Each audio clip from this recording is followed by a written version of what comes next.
ओम शांति। आज 11/12/2024 प्रातः मुरली ओम शांति बाप दादा मधुबन। आज महावाक्य बाबा कहले मिठे बच्चे बाबांकर सहयोगी होई एही आयरन एज्ड अर्थात कलिजुग रूपक पहाड़ को गोल्डन एज्ड अर्थात सत्यजुगे परिवर्तन करने को हेब। पुरुषार्थ करी नुआ दुनिया पाई निजर फास्ट क्लास सीट रिजर्व कराइबा को हेब। आज प्रश्न बाबांकर कर्तव्य कौन?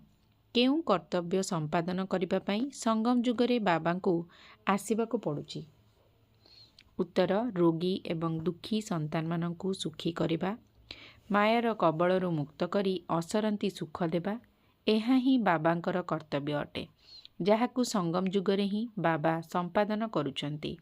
बाबा कहउचंती मु तुम समस्तंकर मरज अर्थात पीड़ा हरण करिबा सहित समस्तंक उपरे कृपा करिबा पई आसीछि।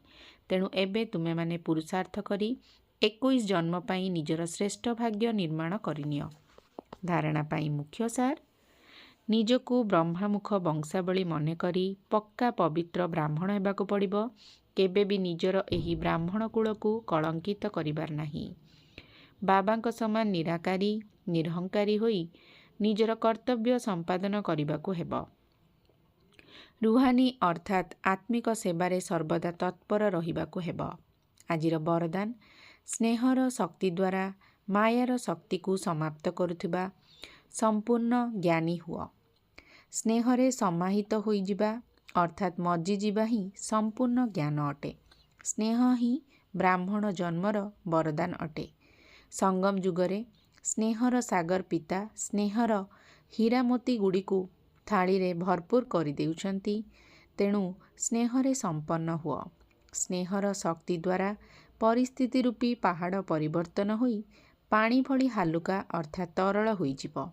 मायार किभली भी विकराल रूप बा राजकीय रूपर सम्मुखीन हेबाकु पड़ू ना काहेकि तुमे गोटिए सेकेंड भितरे स्नेहर सागर भितरे बुड़ी जाओ। ताहा हेले स्नेहर शक्ति आधार रे मायार शक्ति समाप्त होइजिबो। आजिर स्लोगान शरीर मन धन बाणी एवं कर्म द्वारा बाबांकर कर्तव्य रे सदा सहयोगी हेउथिबा आत्मा ही प्रकृत योगी अटंती। ओम शांति।